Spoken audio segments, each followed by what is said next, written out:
Hello everyone, my name is Tom Hogan, owner and operator of Steel Highway Railcams, and this is Trackside with Tom. So, we are here on September 13th of 2023. It's a fabulous afternoon out here in sunny eastern Iowa. And how is everyone doing today?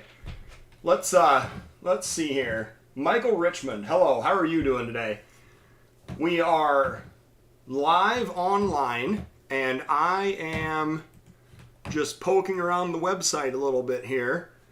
We are going to do the open line format today, where we're going to take suggestions from the viewers to see who would like to throw out some timestamps for different things to watch on the various webcams today. So I think we've got a pretty good program lined up, and I look forward to talking to everyone today. One of the things I do want to point out is that currently Steel Highway, and I'm going to get the exact number here, but we are at something like 14,960. Yes, 14,960 subscribers to the YouTube channel.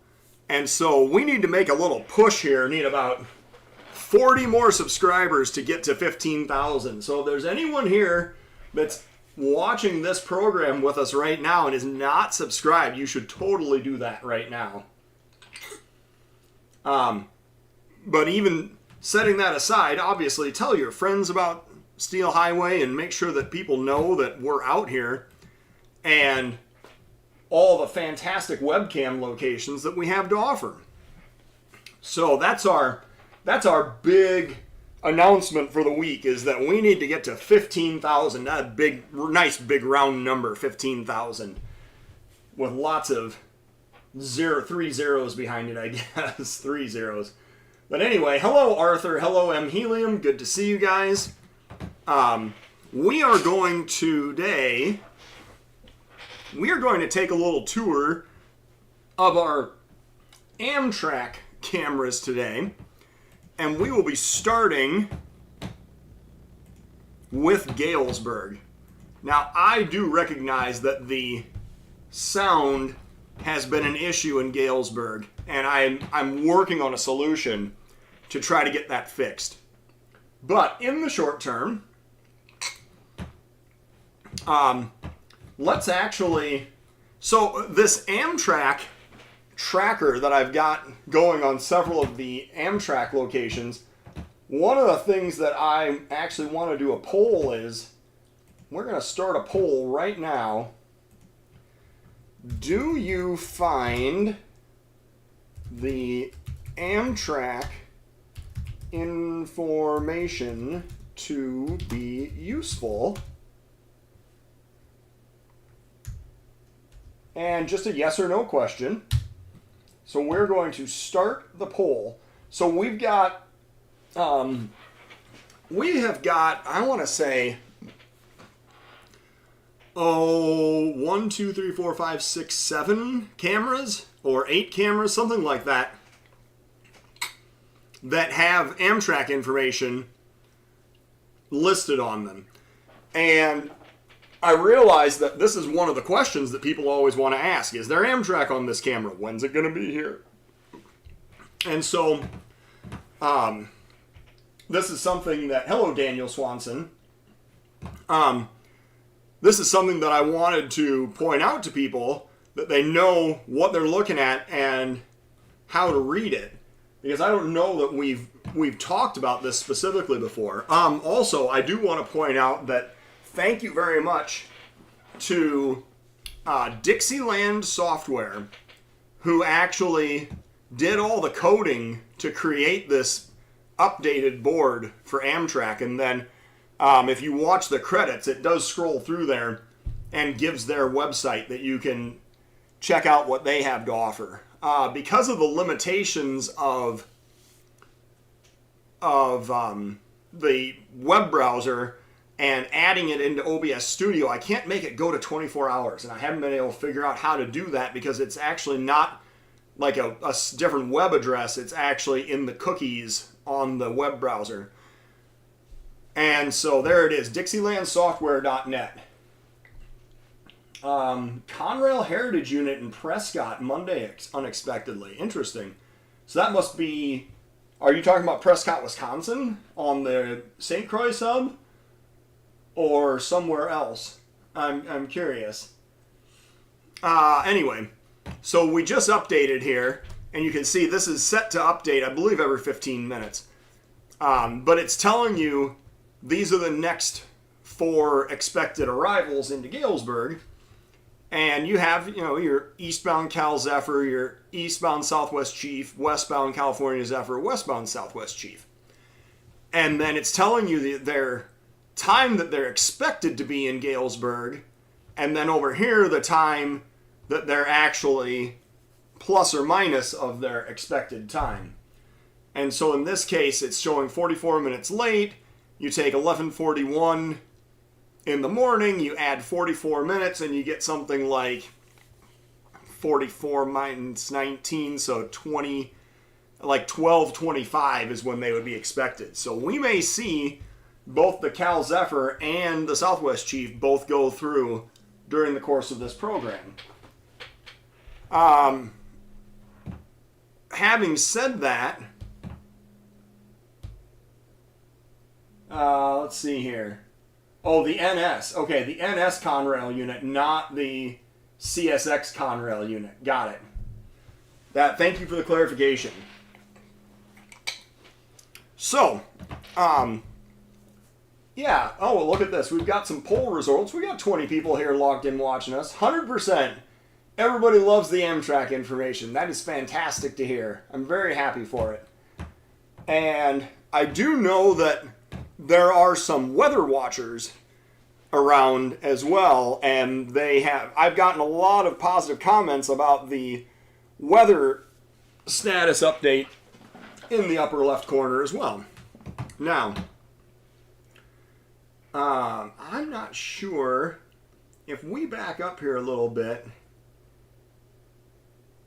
Yeah, I think, well, there is an over-under. Oh, there it is. There is.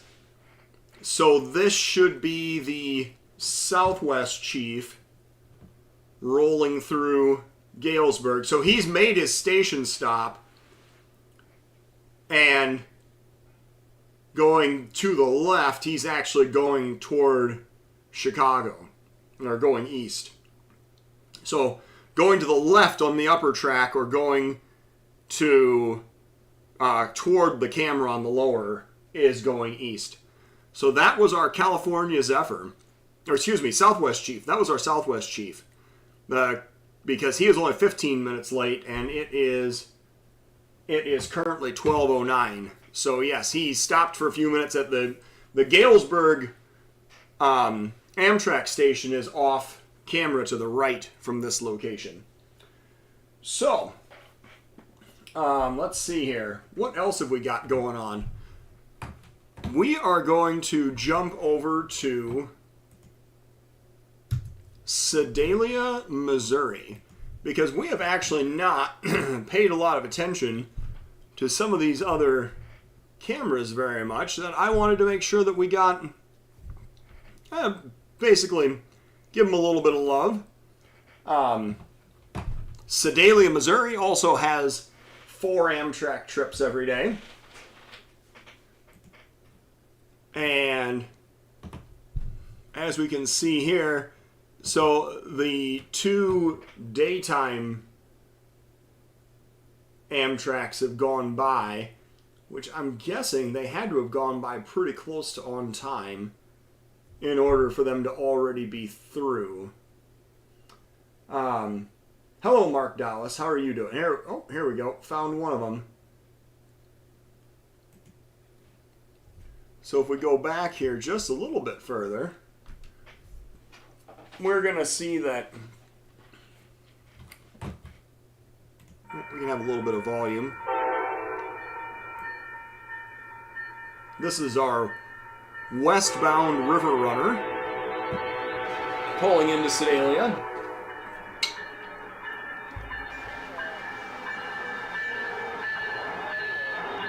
He's got a Amfleet car head out, and then several of the newer Horizon style cars.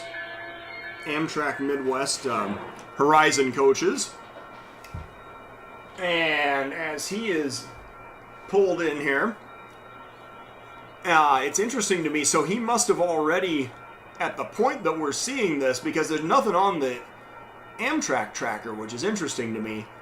But we can see that it's 73 degrees in Sedalia. Beautiful morning down there. And we are actually seeing that he's got an Amfleet car, and that's a food service car there on the head end, and then 4 Horizon coaches, and then it looks like 2 of the spacer cars or extra cars that they use to meet the axle requirement there on the end. So, all right, well, thank you everyone for voting in the poll. It looks like it's unanimous that everyone likes the Amtrak information, so that's fantastic. Thank you for participating in that today. And as we see Amtrak pull by, he is going to be, let's see here, westbound river runner at Kansas City Union Station Monday afternoon. Very nice, Michael. Thank you for the information. Yes, if he's on time, yep, 1,400 hours into Kansas City. So there goes our westbound river runner. And then if we go back to live, we see that the 319 is the next westbound, the 316 eastbound river runner. That 319 is one that, the reason that they say it's Lincoln Service river runner is because that one actually originates at Chicago. It goes all the way through St. Louis and then proceeds on to Kansas City. That's the early morning departure from Chicago. It's the first Lincoln Service train every morning. And then there is a counterpart which goes eastbound from Kansas City each day, starts as a river runner, becomes a Lincoln Service train, and terminates in Chicago after he gets all the way through. And I'm trying to think, because they usually come pretty close to making a meet with those 2 trains. So I'm curious to know how much earlier he went through than our westbound. Usually the eastbound shows up first in the morning, and then the westbound shows up second. And then you end up with a meet somewhere east of Sedalia. And I am not seeing the eastbound river runner, which is interesting. But I'm not going to spend too much time. But if we go back here,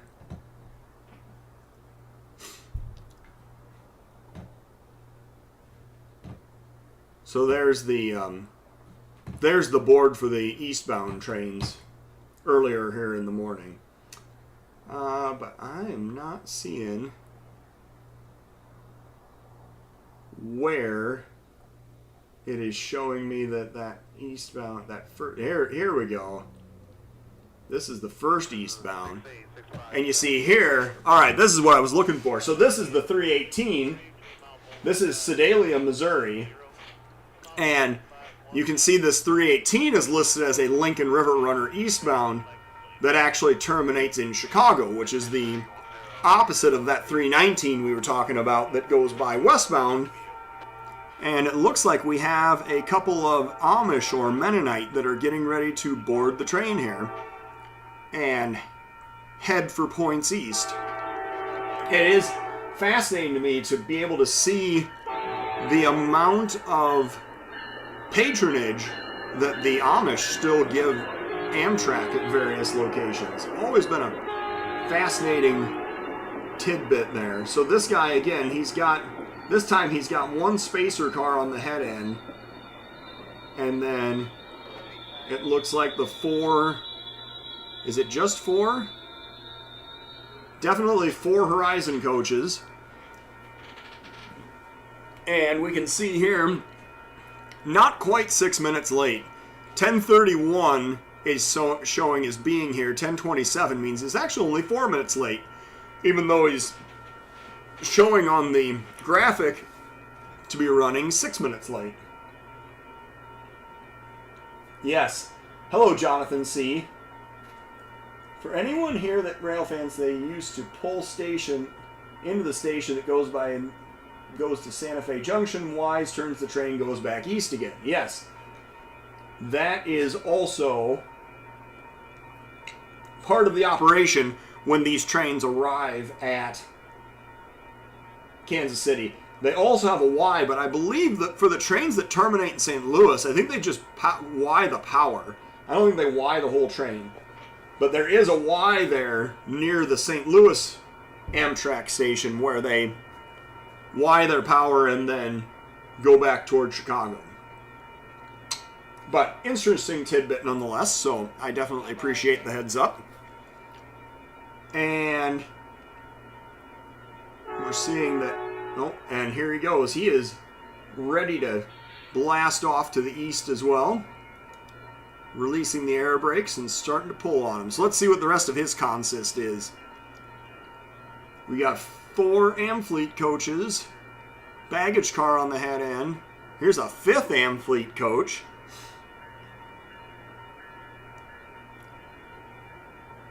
And what is coming up behind it? And there's our, yep. So this is the same, that's the food service car that was on the head end of the westbound train, and here it's on the rear of the eastbound train. So apparently all they did was Y the power and not the whole consist for this one as well. So that is our station stop at Sedalia. And a little bit of information there on the Amtrak Lincoln service and River Runner service in the states of Illinois and Missouri. And now we're going to go over to check out the North Chicago webcam. This is another one where we have our Amtrak information and we have a Hiawatha train. So I think it's fair to point out here, there's a lot of Amtrak information on this board because it doesn't segregate out the information for Amtrak going north out of CUS, Chicago Union Station, versus Amtrak going south out of CUS. So the only Amtrak services right now that use the north end of CUS are the Hiawathas and Empire Builder. And everything else departs out the south end of Chicago Union Station on the BNSF side. And that is why, all right, so we're seeing this update now. So we have, I wonder if we just missed an Amtrak arrival. I bet we did. If we literally, oh no, that's a Metra arrival.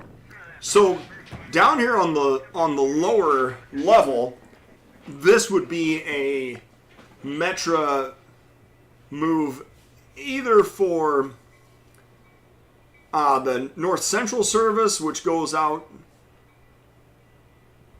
northwest, takes off at B12 or Franklin Park, or one of the Milwaukee West services or Milwaukee North. But that guy is shoving in, so can we see, or cab car forward, however you want to talk about it, I guess. I don't know if I can find, so I was trying to find an inbound, I guess there's an inbound, there's an inbound Hiawatha train due. He's running 7 minutes late, and he's due in 11 minutes. So that means he'll actually be here in like 18 minutes, I guess. Or 15, 16 minutes. Because it takes him a little bit to get from this location all the way down to the platforms. So, from what we're looking at here, we might have to come back to this a little bit later. But these other ones, Blue Water, that's a Michigan service train. Saluki is a downstate Illinois train.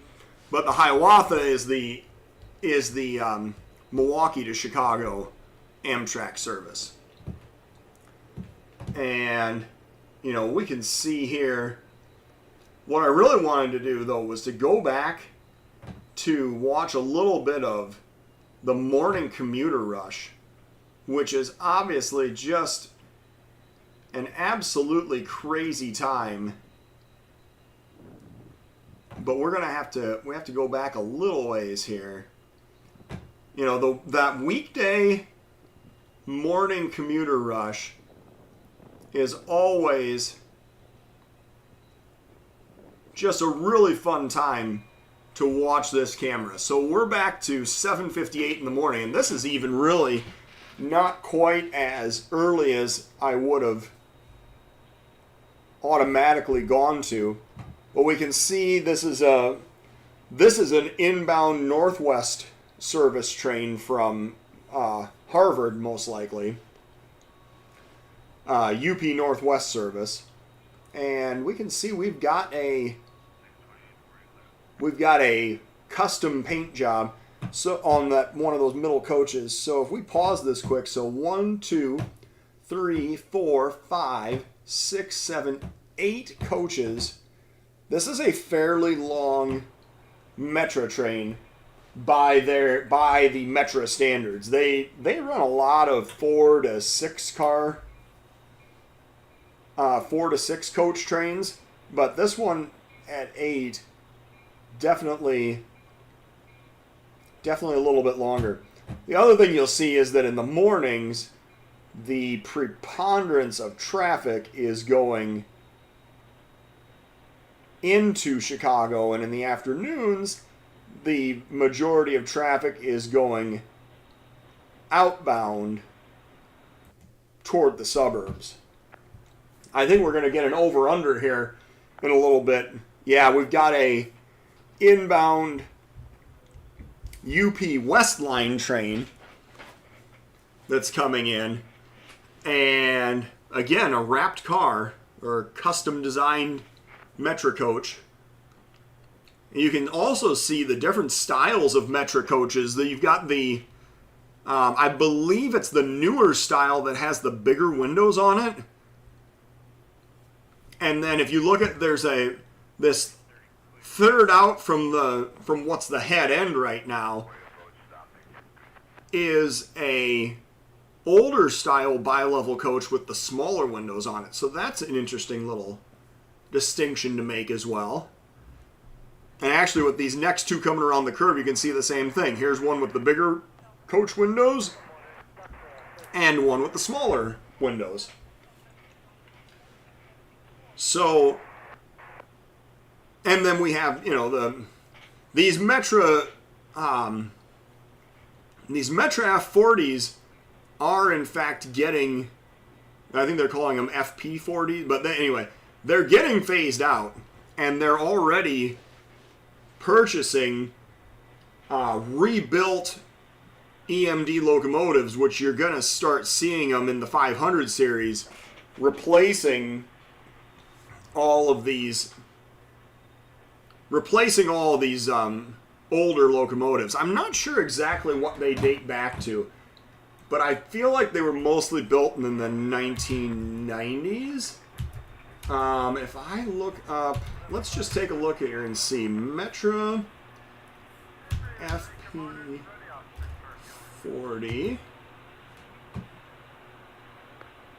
or F40, yeah, F40PH, that's what it is. It's not, oh, and here, all right, I'm going to back this up a little bit.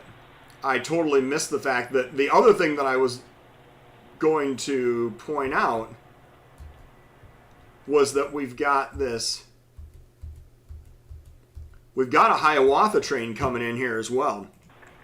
So I'm backing this up just a little bit to point out these Hiawatha trains, they run with the regional Siemens power. They're single level Amtrak coaches, mostly just chair cars. And 1, 2, 3, 4. I don't know how consistently they run them in sets, but usually, yeah, five coaches and then another locomotive on the rear.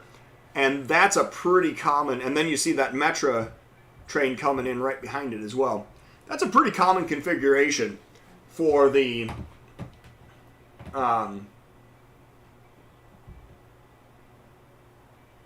this is a pretty common configuration for these Amtrak Hiawatha service trains.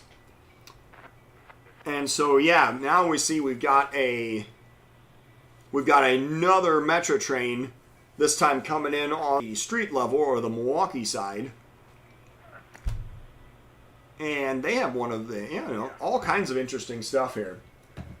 So, yeah, if anyone has timestamps that they want to throw out there, I'm happy to jump around and take a look at some of those timestamps. But right now we are going to talk a little more about the next issue, well, the current issue of Steel Highway and the next issue of Steel Highway as well. And here we see a light power move coming out for some servicing. So we are going to go ahead and pull this up. And of course it is just way too big. So I apologize, I have to resize this because it was absolutely just ridiculously large when I pulled that image up. And I don't know why it decided. There we go. Now we've got something a little more workable. We're just going to superimpose this over here on the side while we continue to watch Metra go by. So we have the next issue of Steel Highway is at the printer right now, and it should be heading to your mailboxes. If you are a subscriber or a member to the channel, you should be getting this next issue of Steel Highway sometime next week, possibly as early as Monday even of next week. Here we have another inbound Metra train. The action is just non-stop here. So as we're talking about this, this is the cover of the next issue of Steel Highway.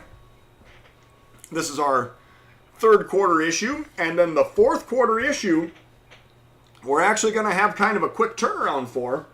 If anybody wants to submit photos for the fourth quarter issue, that's coming up here in October, and that has a November 1st goal for being printed.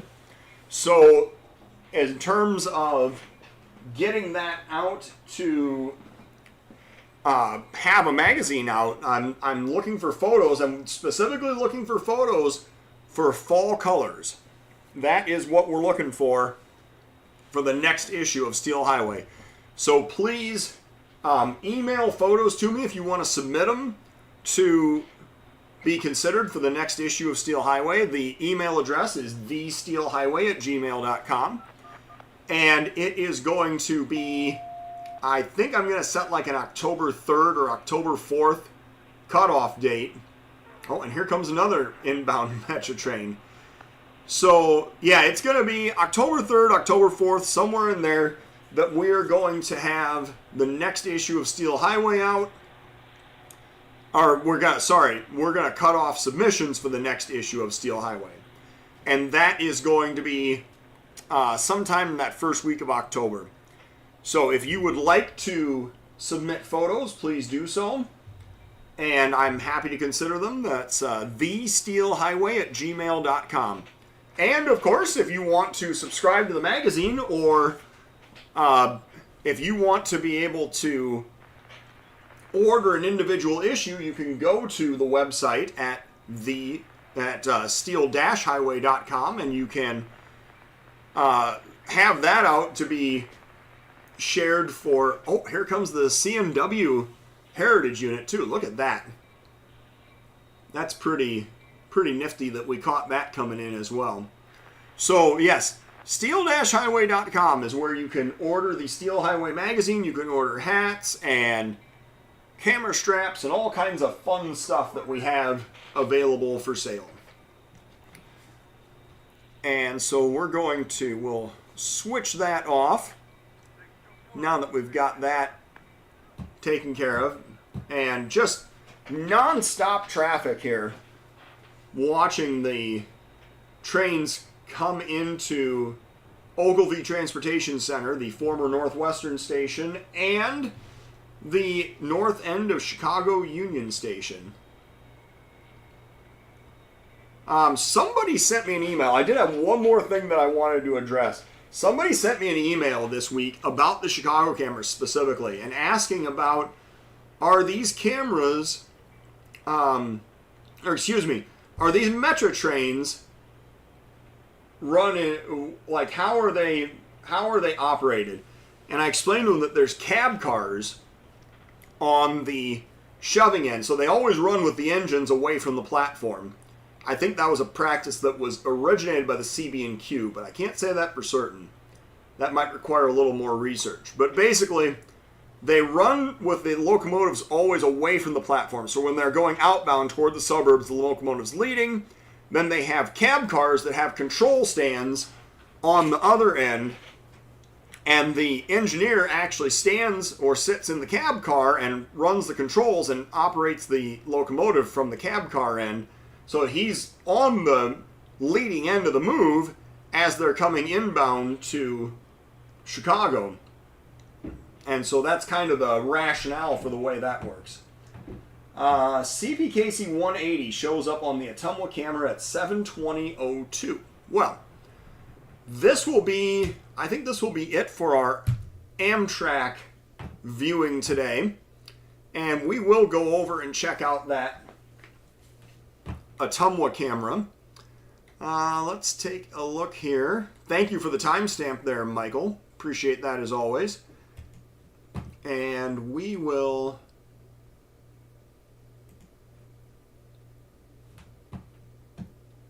get over here and go. Oh, it looks like we might have gotten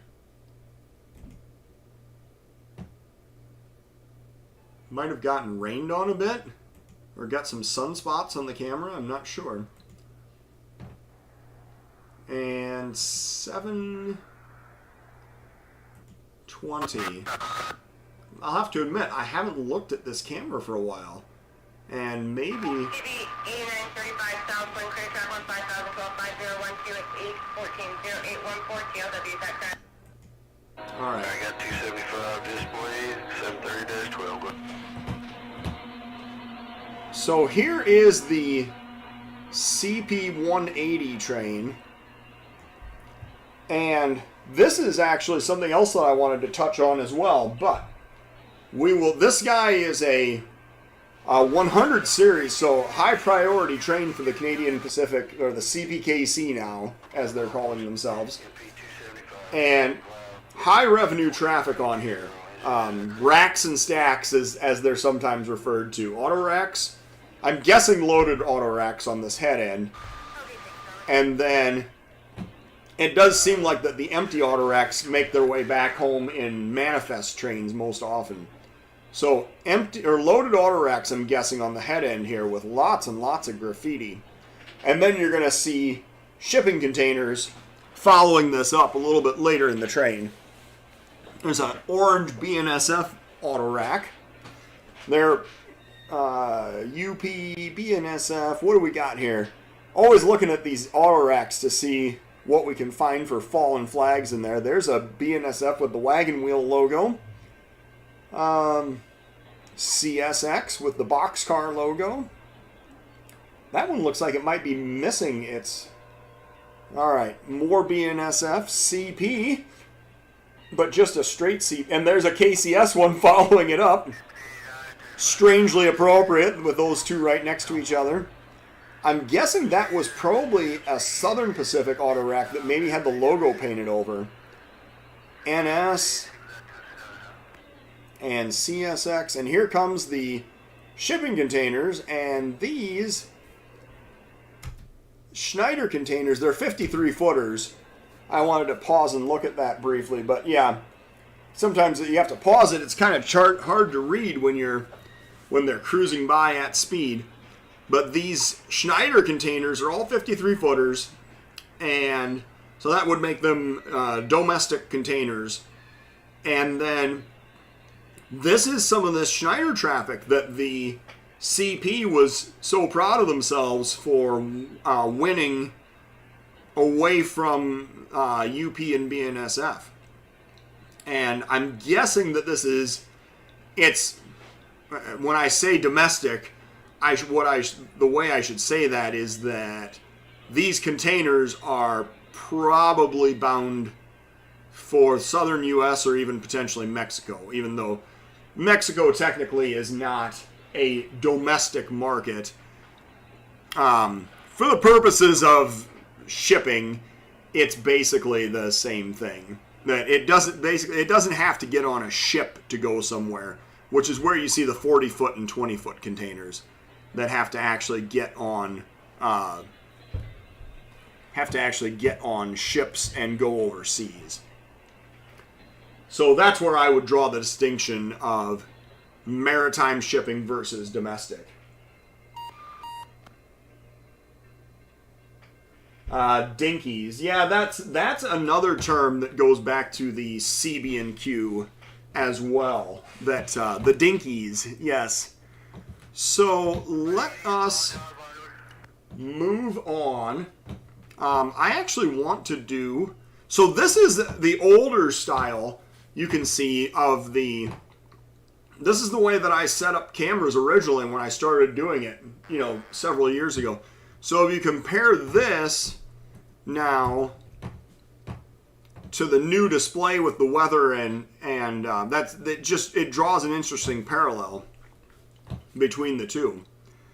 All right, let's go ahead and check out, pardon me, we are going to check out another Amtrak location. We're going to check out Mount Pleasant.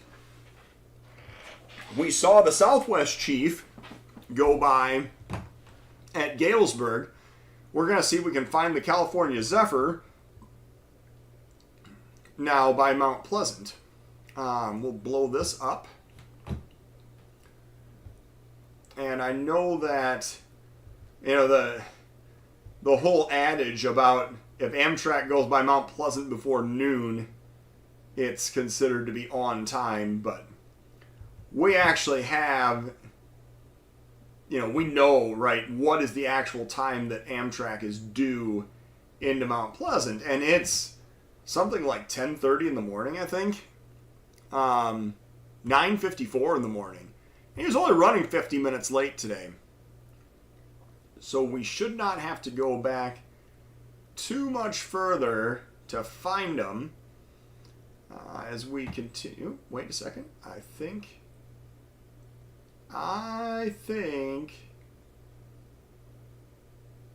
Yep, there it is. All right, let's see what we've got here for an Amtrak consist today.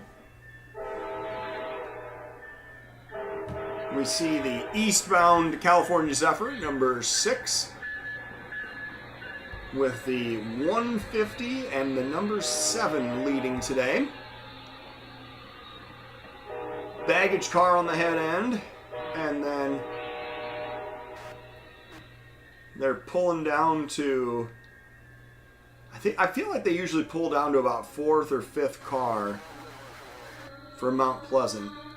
There's it's the, not quite a dome car, but a sightseer car? Is that what they call that?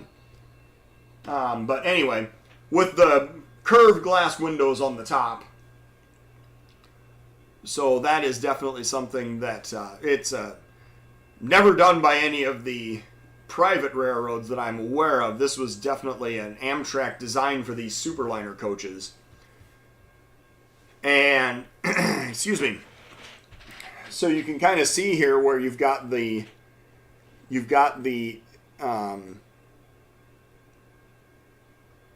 superliner cars, the baggage car on the head end, and then I believe a couple of sleepers on the head end. And then you've got this dome car here in the middle. And then I think further back you're going to see, well, you see, I feel like the sleeper cars are usually on the rear.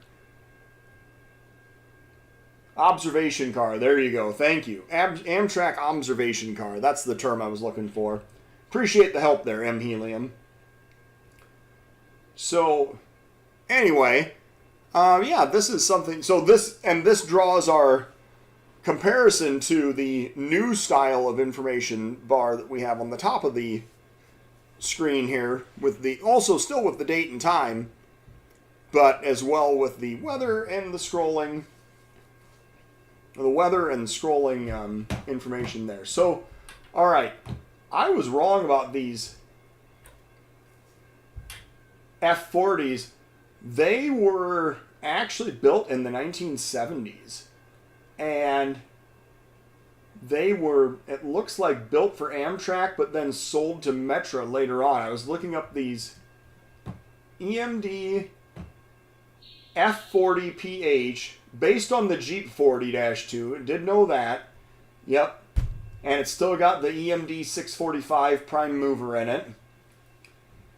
And 3,000 horse. It looks like some of them ran 3,200 horse. Okay, so they were, yeah, 3,000 or 3,200 horse. So this is these older Amtrak, or older Metra engines that they got from Amtrak. And they were, all right, so 1975 to 1992. So I was thinking of when it ended and not when it began. And yeah, some of them were, I didn't even know, some of them were sold to Via Rail up in Canada. And these were, well, and then Amtrak started retiring them in favor of the Genesis locomotives, which is what we saw on the head end of this train, the GE Genesis locomotives. And they are now, yeah, these, and now they've a lot of them have migrated over to Metra. So that is why, if you look at it, the head end power on those FP4 or F40 PHs, they have an extra cooling fan on the top of them, which cools the excuse me, it cools the head end power generator. So Amtrak is pulling down. Are they making, usually they make, I feel like they make 2 stops here in front of the Mount Pleasant Depot, or fairly commonly anyway that they do. But I don't know if they're going to make 2 stops this time or not. We will just have to see. He kind of looks like he's picking up speed pretty quickly, like he would be departing. So that's what I'm going to go with. Yep. And there goes Amtrak number 6, departing at 10:49 in the morning from Mount Pleasant. So, that is, so we found both of our, let's see here. We found our River Runner train. We found the Amtrak Hiawatha. We got the Southwest Chief and the California Zephyr. The only thing we have not seen is the Empire Builder. And the place to go find the Empire Builder is Fridley, if it's running on time. So let's go check out the Fridley webcam and see if we can find this morning's eastbound Empire Builder. Because I will be the first to admit, I do not know if it went through Fridley on time this morning or not. Let's back this up a little ways. Yeah, eastbound number 8, the Empire Builder, 8:50 in the morning. All right, so we skip back too far. That's 4:04 in the morning, sorry. And 26 minutes late. I mean, really, when you consider to make a 2.5 day trip and only be 26 minutes late into your destination, well, it doesn't terminate there, but into any destination, really, they're doing pretty well. 30 minutes late, so we got to go ahead a little bit further here. And so at 9:09, apparently they've already gone by at this point. Because that is interesting. Well, I'm not finding... I was also hoping to find one of these... I was also hoping to find...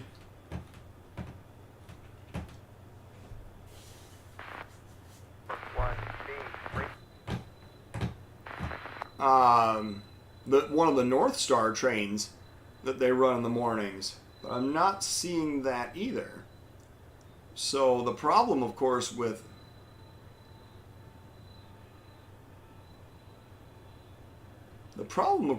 Amtrak is that this is not a station stop, so it only cruises by the camera very, very briefly. And I am not seeing the moment where he went through Fridley, so we may not be able to find this. I'm hoping we're going to find something, but apparently it was a slow morning at Northtown today, and not a whole lot of any kind of traffic moving around. I'll switch. Where's on the south pier behind the tower ready? Oh, I see what the problem is.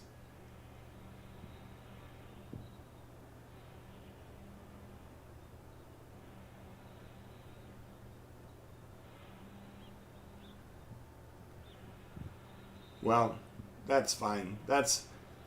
I think we're getting this figured out now, but I'm still not finding any trains. I was hoping to find at least some kind of a train going through Fridley, and been totally skunked so far. It's been a little bit disappointing, I'm not gonna lie.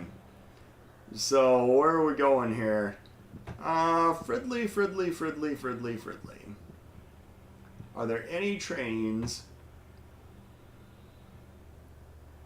Man. Oh, wait.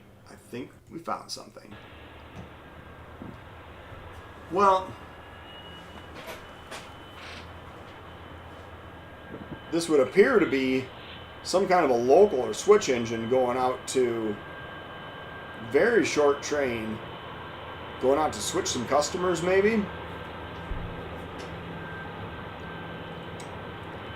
Looks like lots of 2-bay cement hoppers and some boxcars. This guy has all the makings to me of some kind of a local that's going out to switch some customers at the north end of the yard. And then a couple of longer, maybe grain hoppers there toward the end of his train. All right. Well, oh wait, I think we did finally find something here.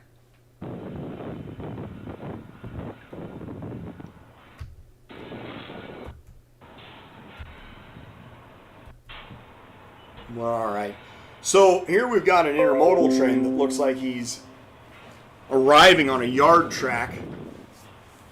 So I believe the first two are the main 1 and main 2, and then you have the yard track starting where this train is landing here at Northtown. And this guy appears to have the international shipping containers on them, the APLs, the 40-footers. CMAs, yeah. All right, yes, the P42DCs are moving out with the arrival of the ALC42s. That is also correct. Thank you, Michael Richmond. So, this is what we're going to wrap up with today. So thank you everyone for tuning in. This has been a fun afternoon as always. I appreciate everyone logging in and sharing their comments and thoughts, and thank you for participating in the poll that we did today. And we're gonna wrap it up with this train landing on the yard track here at Northtown. So I think that the last thing that I have to share with you this morning is just that, or this afternoon, sorry. It's almost 1 o'clock in the afternoon. Check out steel-highway.com. Make sure and help support the channel. Become a member of the channel. We're shooting for these 15,000 subscribers, so anybody that's here that hasn't already subscribed, we're so close. Find your friends, find your enemies, tell them to come and check out Steel Highway and subscribe to the channel so we can get to that 15,000. And thank you so much, everyone, for tuning in today.